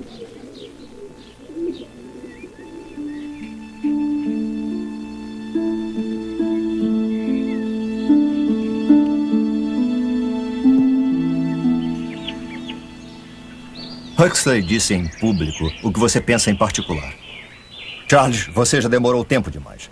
Recolheu cracas o bastante para afundar o navio de alto bordo. Enquanto isso, estão lhe roubando a cena. Isto não é importante. Meu livro aqui é. Quando meu trabalho estiver acabado. Ele falará sobre o homem? Não, está muito cercado de preconceitos. Bem, estando ou não, você deve publicá-lo.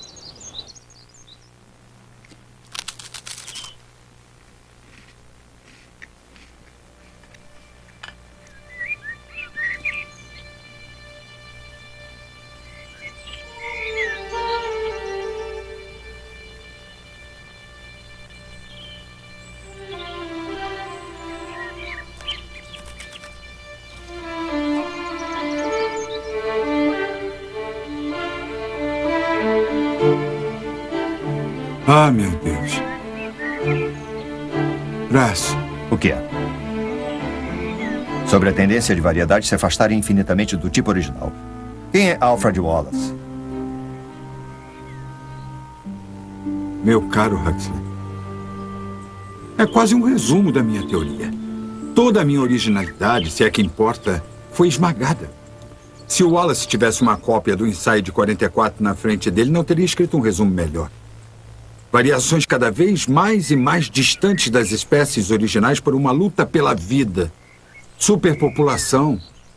Está tudo lá. Seu livro está pronto para publicação? Publicar? Como posso publicar? Respeitavelmente. Prefiro queimar o maldito do que ele ou qualquer outra pessoa ache que eu agi de má fé. Então publique uma obra conjunta. Trechos do seu trabalho junto com o ensaio de Wallace. Assim deve preparar um manuscrito para publicação. Quem sabe isso não ocorreu para o bem? Finalmente poderemos conhecer as suas opiniões integrais.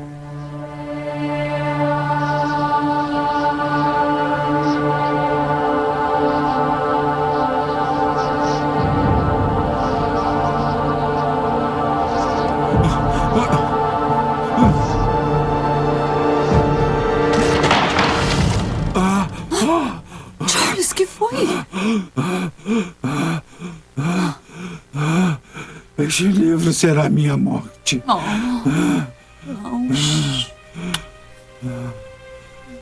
Que pobre coitado eu seria sem você perto de mim.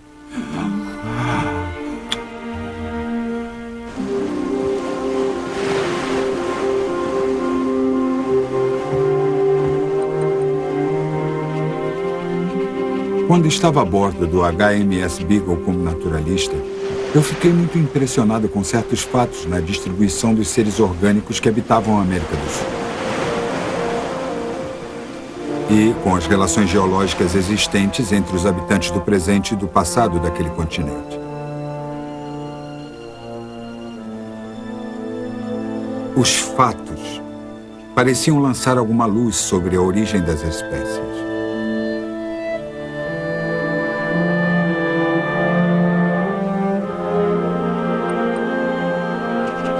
O mistério dos mistérios.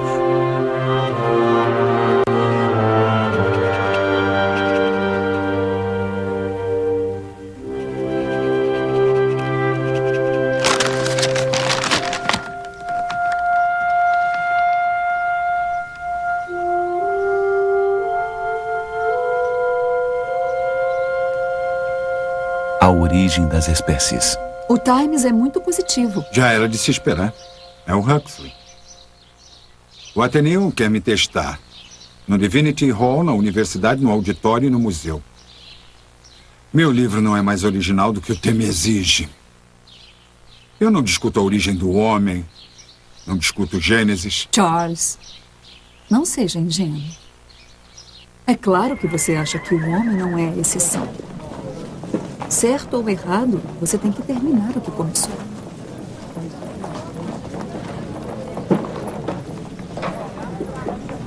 Darwin! Darwin! Ah, Owen! Como ousa? Como ousa me chamar de reacionário? Mas eu não chamei de Como ousa reacionário? colocar o meu nome entre os defensores da imutabilidade? O meu conceito sobre a criação contínua e ordenada dos seres vivos deve ser ignorado? Mas o que isso quer dizer? Eu não sei o que isso quer dizer. Que os animais apareceram assim do nada? De forma alguma. Você acredita que a seleção natural é a única lei de criação possível? Por acaso, uma jogada de dados. Na verdade, novas espécies são criadas por nascimento natural de acordo com a lei de Deus. Bom, eu não acredito. Eu sei quem o incentivou a isto, Huxley. Eu não tenho nada a ver com os Huxleys deste mundo, nem você deveria ter. É um abuso da ciência. Você deveria ter vergonha de si mesmo. Seu livro é uma afronta ao clero e insulta a humanidade. É niilismo. Só um homem desprovido de alma poderia encontrar conforto em uma ascendência bestial.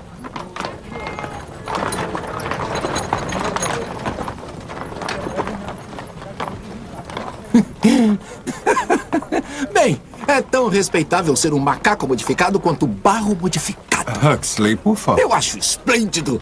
Velhos dos dois sexos dizem que é um livro perigoso. Esplêndido. Não se preocupe. Eu lido com ele. Afiarei o meu bico e as minhas garras e esperarei.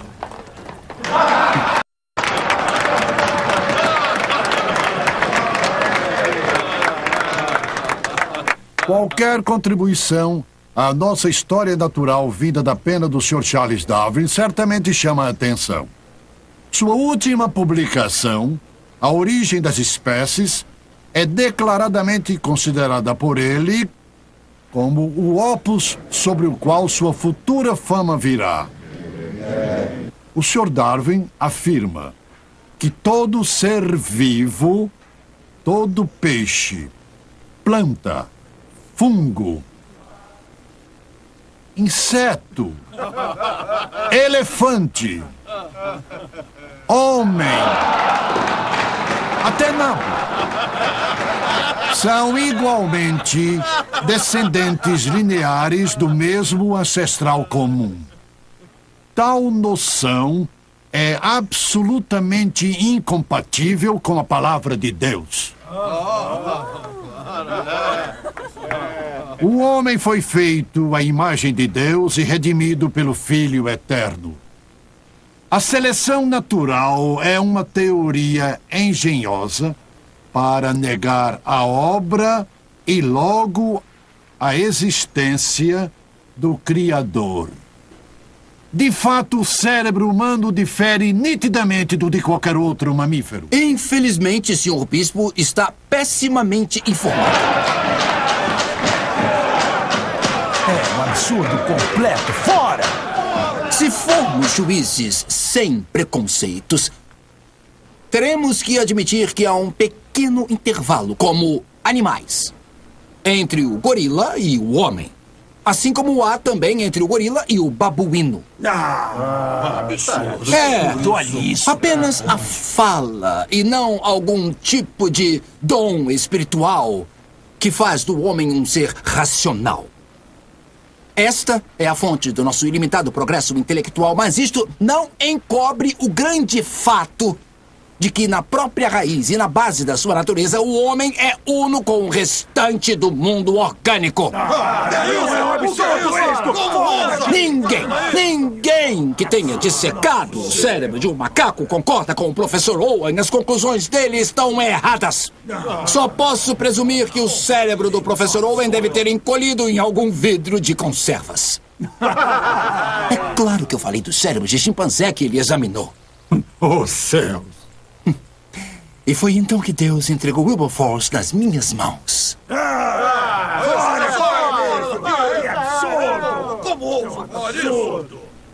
Gostaria de saber, Sr. Huxley, se o senhor é descendente de macacos por parte de seu avô ou de sua avó. Eu me levantei tranquilamente, serenamente, e expus a minha opinião com perfeito equilíbrio. Se a pergunta feita à minha pessoa é se eu prefiro ter um pobre macaco como avô ou um homem altamente inteligente, possuidor de grandes meios de influência e que mesmo assim emprega esta capacidade e esta influência com o mero propósito de introduzir o ridículo em um debate científico como este, eu afirmo sem preconceitos que minha preferência pessoal é pelo macaco. Não acredito. Eu disse isso ou algo bem parecido. Como ousou atacar um bispo em público desta maneira? Não tem respeito pela túnica púrpura? Lady Brewster desmaiou e saiu carregada da sala. E então o almirante Fitzroy se levantou. Fitzroy? Nisto! Acreditem nisto! Acreditem em Deus e não no homem! Ah, meu Deus.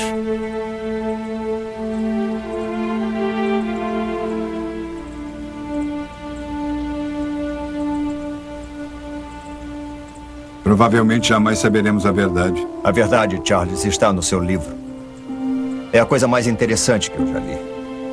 A argumentação é tão satisfatória para mim que mesmo que os fatos não se encaixassem, pior para os fatos. Os tremores.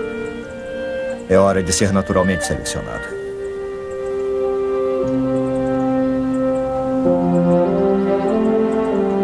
Por mais de um século, as pessoas têm achado que a conclusão a ser tirada da visão de Darwin é que o Homo sapiens, a nossa espécie, é que somos animais também. Somos apenas mamíferos, que não há nada moralmente especial em nós. Eu acho que isto não deriva em nada da visão de Darwin, mas é certamente a visão compreendida em muitos lugares. Desde que a Origem das Espécies foi publicada, crentes fervorosos na criação bíblica têm atacado a visão de Darwin.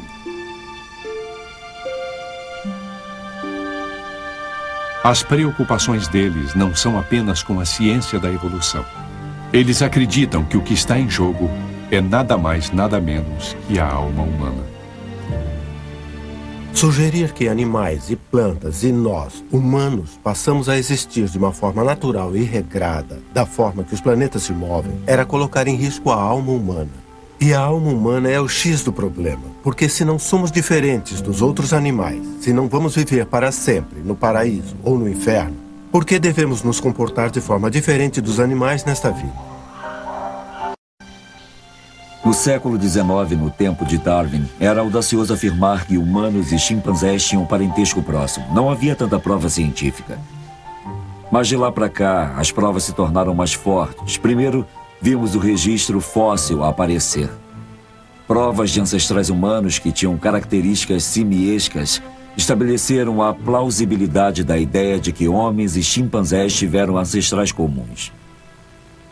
Então, nos últimos 20 anos, temos visto o surgimento de um novo tipo de informação que estabeleceu uma relação próxima entre chimpanzés e humanos. E ele veio da análise do DNA.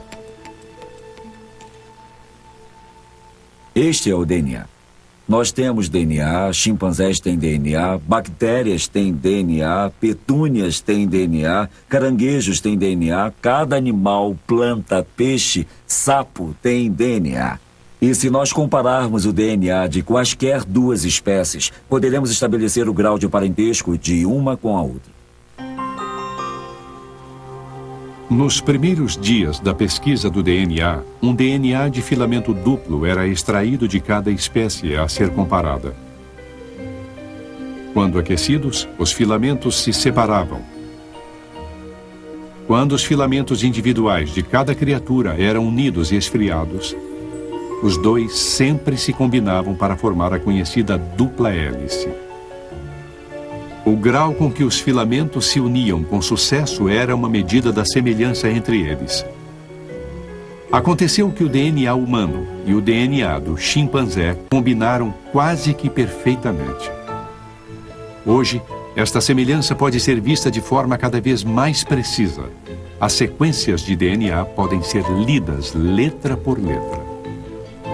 Estamos observando as sequências de DNA de um determinado gene encontrado no homem e no chimpanzé. E o que é imediatamente evidente é que humanos e chimpanzés possuem um DNA 98% idêntico. Isso acontece porque numa sequência existem pequenas trocas de letras. Por que apenas algumas trocas de letras? Porque nós e os chimpanzés tivemos um ancestral comum poucos milhões de anos atrás. E estas pequenas diferenças se acumularam durante a propagação do DNA durante esses poucos milhões de anos. Se mais tempo tivesse se passado desde que tivemos o nosso último ancestral comum, mais diferenças de letras teriam se acumulado. Se o mesmo gene de rato é comparado, as diferenças de letras são muito maiores. É porque o nosso ancestral comum, como o rato, viveu há cerca de 80 ou 100 milhões de anos e houve muito mais tempo para as diferenças de letras se acumularem.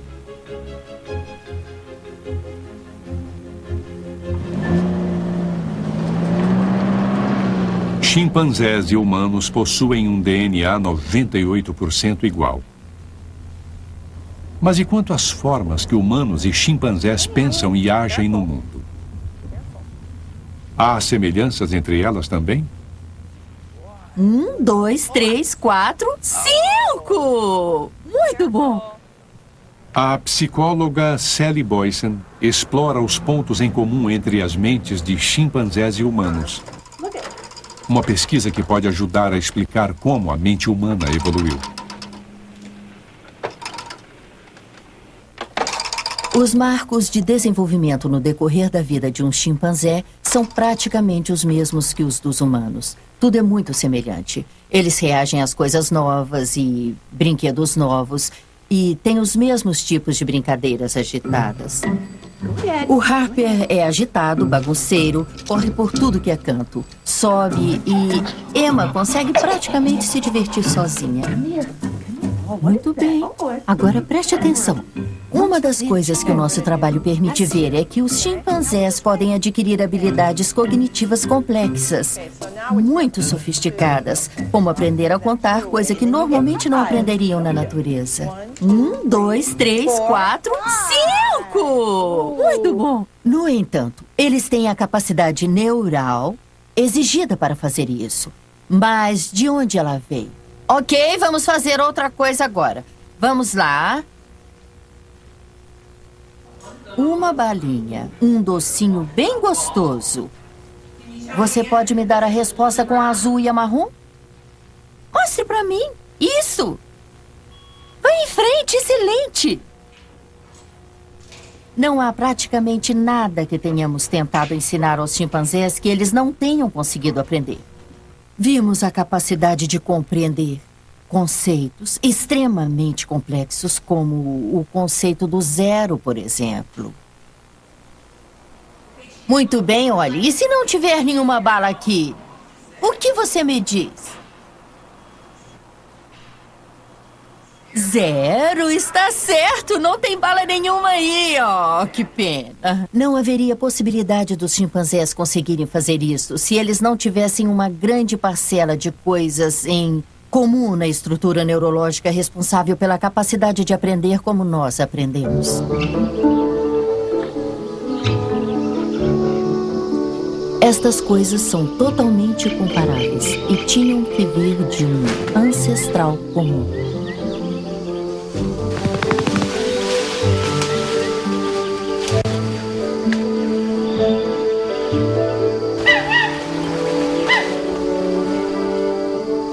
As semelhanças que nós temos com os nossos parentes primatas são extraordinárias. Compartilhamos tanto do DNA, compartilhamos muito da nossa morfologia, compartilhamos até os nossos tipos sanguíneos. Mas apesar de todas essas semelhanças, existem diferenças marcantes. Eu acho que a razão para isto é muito simples. A linha da evolução que nos levou por razões que estamos começando a entender a um desenvolvimento explosivo da capacidade mental.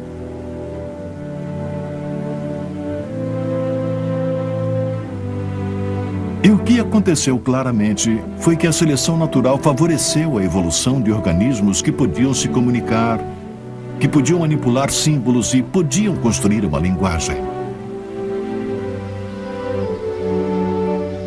A grande ideia de Darwin é uma grandiosa e maravilhosa explicação que mostra que estamos unidos a todas as outras formas de vida deste planeta. E eu acho este um modo emocionante, talvez até enobrecedor de olhar as coisas.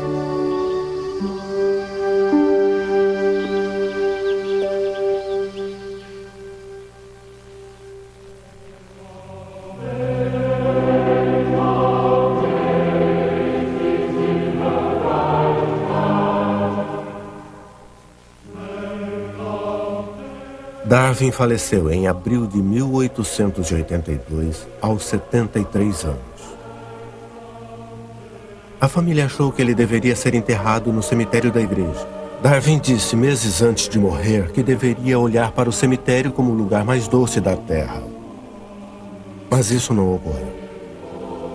Em Londres, os amigos de Darwin, determinados a fazer de seu enterro um evento importante, foram até a Sociedade Real e recolheram assinaturas. Foram até a Câmara dos Comuns e apresentaram uma petição. Telegrafaram ao decano de Westminster, que estava no interior, e conseguiram sua aprovação. Até um hino especial foi composto para a ocasião. E em 26 de abril, uma semana após sua morte, o corpo de Darwin seguiu em procissão pela nave de Westminster, para ser enterrado bem próximo ao túmulo de Sir Isaac Newton. O enterro de Darwin celebrou, na verdade, a vasta transformação social que a Inglaterra atravessava. Havia novas colônias, novas indústrias e novos homens para administrá-las. O corpo de Darwin foi preservado para a glória maior destes novos profissionais, porque ele naturalizou a criação e entregou a natureza humana e o destino humano nas mãos deles. A sociedade nunca mais seria a mesma.